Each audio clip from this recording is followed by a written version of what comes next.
Classification of speech sound, यानी कि हम स्पीच साउंड को कितने भागों में बांट सकते हैं। तो कितने भाग बांट सकते हैं? दो, वॉवल्स, कॉन्सोनेंट्स, स्वर और व्यंजन। In some grammar books of English, कुछ इंग्लिश की ग्रामर की किताबों में द लेटर्स, जो शब्द हैं A E I O U of Roman alphabet are labelled as vowels, यानी कि जो ए ई आई ओ यू है, आप इन शब्दों को क्या मानते हैं? स्वर। And the rest as consonants, और बाकी के जितने होते हैं 21, उनको क्या मानते हैं? व्यंजन। But it is most misleading way, लेकिन फोनेटिक के हिसाब से ये बिल्कुल भी सही तरीका नहीं है। क्या तरीका? देर आर टू वेज, दो तरीके हैं, in which vowels and consonants are defined, जिनके द्वारा हम स्वर और व्यंजन की परिभाषित कर सकते हैं। कौन कौन से? Phonetic terms, linguistic terms. इन फोनेटिक टर्म्स में क्या होता है? हम क्या देखते हैं? द प्रोडक्शन ऑफ साउंड्स, हम देखते हैं जो ध्वनि है उसके उत्पादन, उसके उत्पन्न होने के बारे में, प्रोडक्शन के बारे में। इन लिंग्विस्टिक टर्म्स देयर फंक्शन, उसका कार्य इन द गिवन लैंग्वेज। हम क्या देखते हैं? गिवन लैंग्वेज में उसका कार्य देखते हैं। अब सबसे पहले वॉवेल्स की डेफिनेशन देखेंगे। पहले आपने क्लासिफिकेशन ऑफ स्पीच देखा, दो पार्ट होते हैं, वॉवेल्स और कॉन्सोनेंट। ठीक, नेक्स्ट वॉवेल्स इंपॉर्टेंट है definition. In phonetic terms, a speech sound is defined as a vowel when in the production of it there is no obstructions in the pharynx and the mouth, pharynx and the mouth. in phonetic phonetic terms में a speech sound को किस तरह से परिभाषित कर सकता है? एक स्वर के रूप में परिभाषित कर सकते हैं जब in the production of it, जब इसके उत्पन्न होने, यानी जब हम स्वर की आवाज़ निकालते हैं तो देर इज नो ऑब्स्ट्रक्शंस, कोई भी बाधा नहीं होनी चाहिए। किस किस में बाधा नहीं होनी चाहिए? फेरिक्स एंड द माउथ, फेरिक्स में और माउथ में किसी भी प्रकार की भाषा को उत्पन्न करने में परेशानी नहीं होनी चाहिए। वॉवेल्स की परिभाषा है all other sounds are taken as consonant, इनको छोड़कर बाकी की जितनी आवाज़ें हैं वो क्या कहलाएंगी? व्यंजन। When we have audible friction, यानी बाकी की सारी जो आवाज़ें व्यंजन हैं, जब हम उन्हें सुन सकते हैं।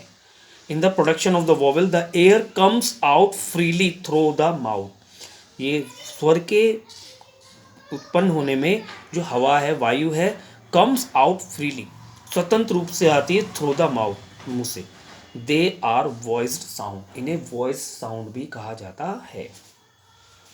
सेकेंड टाइम देखेंगे, ये इंपॉर्टेंट है। Vowels in phonetic terms a speech sound is, एक स्पीच साउंड को परिभाषित किया सकता है एज ए वॉवेल, एक स्वर के रूप में। When the production of it, जब इसके उत्पादन में कोई भी बाधा नहीं आती है, किसमें? फेरिक्स में और माउथ में। बाकी की जो आवाज़ें हैं, जिन्हें हम सुन सकते हैं, उन सबको क्या बोलते हैं? Constant. In the production of the vowel, स्वर के उत्पादन में the air comes out freely, जो वायु है स्वतंत्र रूप से आती है, थ्रू द माउथ, मुंह से।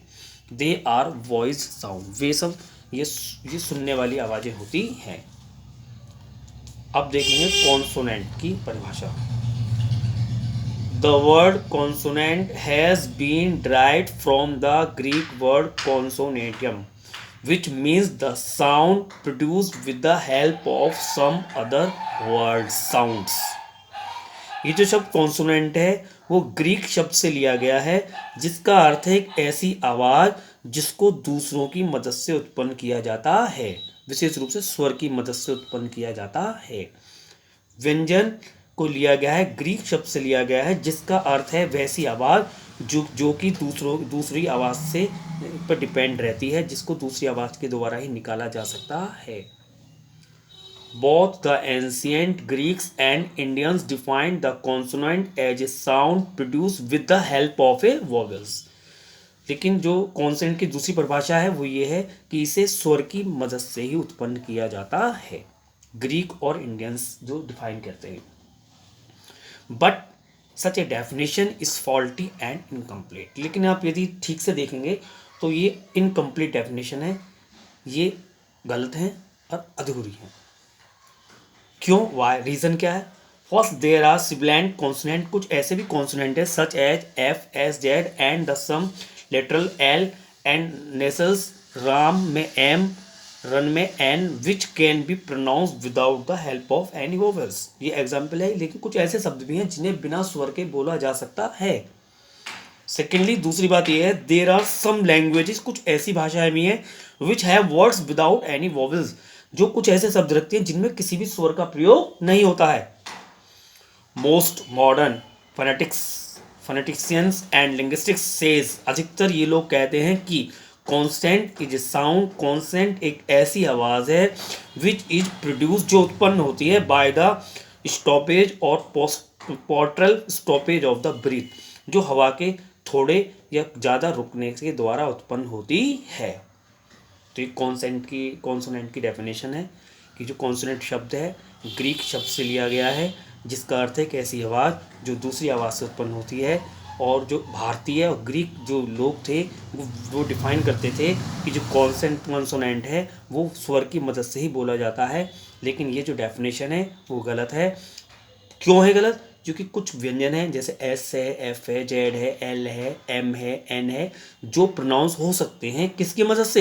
Without the help of any vowels, जो बिना किसी स्वर की मदद से भी बोले जा सकते हैं। सेकेंडली, दूसरी बात ये, कुछ ऐसी भाषाएं हैं भारत जो दुनिया में जो कि बिना स्वर के शब्द रखती हैं। लेकिन अधिकतर जो आधुनिक फोनेटिक्स हैं और लिंग्विस्टिक्स हैं वो कहते हैं कि कॉन्सोनेंट एक ऐसी आवाज़ है जो उत्पन्न होती है किसके द्वारा? Stoppage and portal stoppage of the bridge, जो कि हवा के थोड़े या ज़्यादा रुकने के द्वारा उत्पन्न होती है। Clear? Next, while describing consonant, जब हम व्यंजन का वर्णन करते हैं, we need certain important piece of information, तो हम निम्न 5 जानकारी हैं उनको होना जरूरी है इंफॉर्मेशंस का। We need to know the following details regarding the its production, हमें कॉन्सोनेंट से संबंधित इन 5 चीज़ों को जानना है। यानी कॉन्सोनेंट से कितने पार्ट हैं? 5। While describing consonant we need certain important pieces of information, जैसे number 1, the air stream mechanism, the state of the glottis, the position of the soft palate, the place of articulations, the manner of articulations, उच्चारण का स्थान, उच्चारण का तरीका, उच्चारण का स्थान और उच्चारण का तरीका, ये दोनों मेन है। इनके पार्ट्स चलेंगे अब। द प्लेस ऑफ आर्टिकुलेशंस देखेंगे क्या है। कॉन्सोनेंट के पार्ट्स चल रहे हैं। नंबर 1 क्या है? नंबर 4 चल रहा। नंबर 1 क्या है? अब जितने भी इसके पार्ट्स चलेंगे सब चलेंगे। द प्लेस ऑफ आर्टिकुलेशन, यानी उच्चारण के स्थान के आधार पर व्यंजन का भेद, उच्चारण के स्थान के आधार पर व्यंजन का भेद, उच्चारण के स्थान पर, तरीका नहीं, उच्चारण के स्थान। The place of articulations. Number 1 क्या है? Consonants can be classified according to the place of articulations as follows, व्यंजनों को निम्न प्रकार से बांटा जा सकता है। नंबर 1 क्या है? बिलबेयल। बिलबेयल 2 होठों के द्वारा जो प्रयोग होता है तब बिलबेयल व्यंजन होते हैं, जैसे pen, bat, man, was, all represent bilabial sounds. Number 1। Second, लेबियोडेंटल।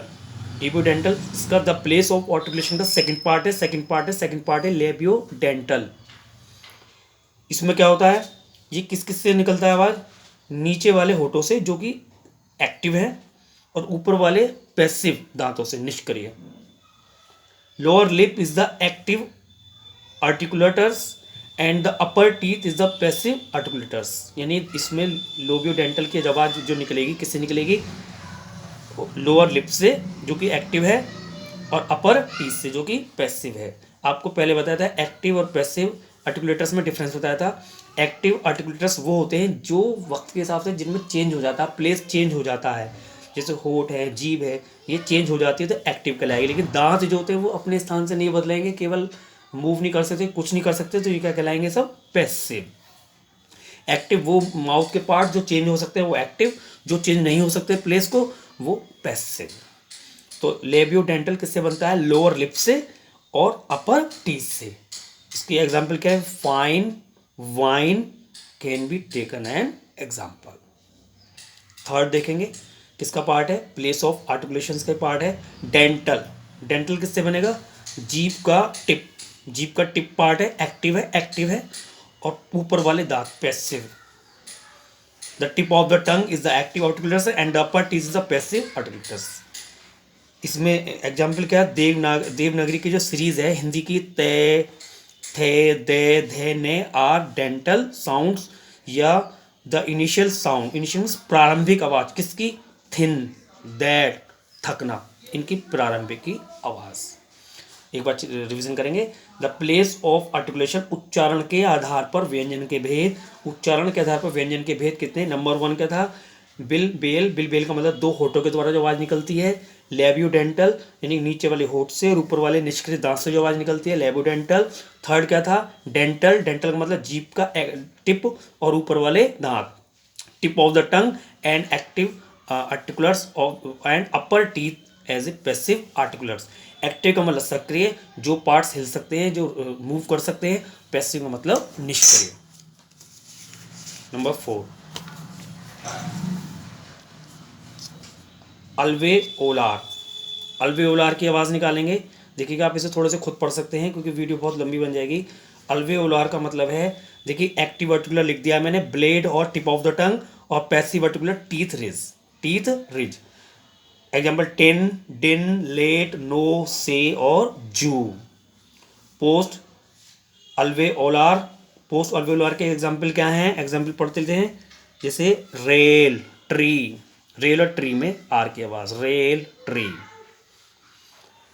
पैलेटो alveolar के एग्जाम्पल पढ़ेंगे। एग्जाम्पल जैसे चेयर, जेल, शेयर, डिवीजन में जे की आवाज, ये वाली एस वाली आवाज, रिवीजन। नंबर 1 अल्वेओलार का एग्जाम्पल देखने खाली, टिन, डिन, लेट, नो, से और जू। पोस्ट ओलार के एग्जाम्पल देखेंगे क्या था, रेल, ट्री, रेल में रे की आवाज और ट्री में रे की आवाज। प्लेटो एल्वेलोर का एग्जाम्पल देखेंगे, चेयर में चे, जेल में जे, शेयर में शे और डिवीजन में जे। और the blade of the tongue active और टीथ रिज पैसिव। पढ़ के देखना पड़ेगा आपको। नेक्स्ट क्या है, पैलेटल क्या है, फ्रंट ऑफ द टंग, जीभ का आगे का हिस्सा, और हार्ड प्लेट, इन दोनों से मिलकर बनेगा पैलेटल, यानी कि यस, यह की आवाज, यस की आवाज। वेलर का मतलब है साउंड, ये देख लेंगे। वेलर जैसे फाइनल साउंड, प्रारंभिक आवाज नहीं, लास्ट वाली आवाज देखेंगे। इनिशियल का मतलब प्रारंभिक आवाज, फाइनल का मतलब लास्ट की आवाज। शॉक, कै की आवाज, सैग, गे की आवाज, पैक, कै की आवाज। ये किसके एग्जाम्पल है, वेलर के। और ग्लोटल का एग्जाम्पल देखा है, हैन, एच की आवाज, हैन, एच की आवाज, हैन, ग्लोटल। ये किसके पार्ट चल रहे थे, कॉन्सोनेंट के, व्यंजन के प्रकार किसके आधार पर, उच्चारण। अब देखेंगे मैनर ऑफ, उच्चारण के आधार पर, ये था मैनर ऑफ आर्टिकुलेशंस, ये भी किसका पार्ट है, ये भी कॉन्सोनेंट का एक प्रकार है। अब कॉन्सोनेंट को, व्यंजन को किसके आधार पर डिवाइड कर रहे हैं, मैनर ऑफ आर्टिकुलेशन, उच्चारण के तरीके के आधार पर, इससे जो पहले देखा था उच्चारण का रूप देखा था, स्थान। अब क्या देख रहे हैं, उच्चारण का तरीका, किस तरीके से उच्चारण होता है। जैसे नंबर 1 क्या था, प्लोसिव मीन्स ध्वनि सूचक। There is a complete closure of the air passage, जो हवा था बिल्कुल रुक जाती है, which is afterward release with explosion, जो कि विस्फोट के साथ उत्पन्न होती है। जैसे पी, डी, बी, के, जी, ये तरीके के आधार पर है। प्लॉसिव, नंबर 1 क्या था? प्लॉसिव। सेकंड क्या था? Affricates. Affricates, there is a complete closure of air passes in the mouth, then the organ are separated and the air comes out with friction, और आवाज एक तेज फ्रैक्शन के साथ निकलती है। चेयर, जग, ये किसके उदाहरण है? एफ्रीकेट्स के। थर्ड देखेंगे क्या था? नेसल, द लंग एयर कैन दस पास फ्रीली थ्रू द नोज, जो जो फेफड़ों की जो हवा है वो पास हो जाती है कहाँ से? नाक के द्वारा। राम, रैन, नेसल, किसके पार्ट चल रहे हैं? कॉन्सोनेंट के ही पार्ट चल रहे हैं। नेक्स्ट देखें क्या है इसके पार्ट है?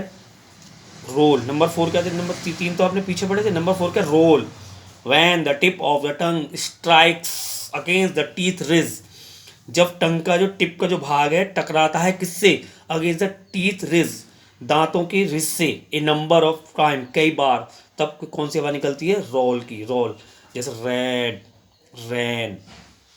फ्लैप, फ्लैप का केवल एग्जाम्पल देखें रोड में, जैसे फ्लैप का एग्जाम्पल क्या? Road, R. Number 6 lateral, L as English word let में जो एल की आवाज है वो लेटरल के रूल से है। Tap, number 7। Number 8 fricative, fail की जैसे एफ की आवाज, जू में जेड की आवाज। फ्रिक्शनलेस कॉन्टिनेंट, एफ और वी की sound. Semi vowels, semi vowel क्या होते हैं? A vowel glide with a consonant friction is called semi vowel, यानी जो स्वर व्यंजन दोनों की आवाज़ निकालते हैं उनको बोलते हैं सेमी वोवल। जैसे वॉच, यह की आवाज़, यस, यस में वॉच और यस में यह की आवाज़। ये किसके पार्ट थे? कॉन्सोनेंट के। नेक्स्ट लास्ट है डिप्थोंग्स। डिप्थोंग किसे कहते हैं? Diphthong comes from Greek word diphthongs which means having two sound। इसका मतलब होता है दो आवाज रखना। A diphthong is a vowel in which the speaker's tongue changes position while it is being pronounced so that the vowel sound like a combination of two other vowels. The vowel sound entailed is diphthong. A diphthong is a sound made by combining two vowels, especially when it starts as one vowel sound and goes to another, like the O sound in oil. Clear? तो इस video में आपको मैंने केवल consonant के ही part ज़्यादा बताए, vowels के लिए आपको अलग से देखना पड़ेगा।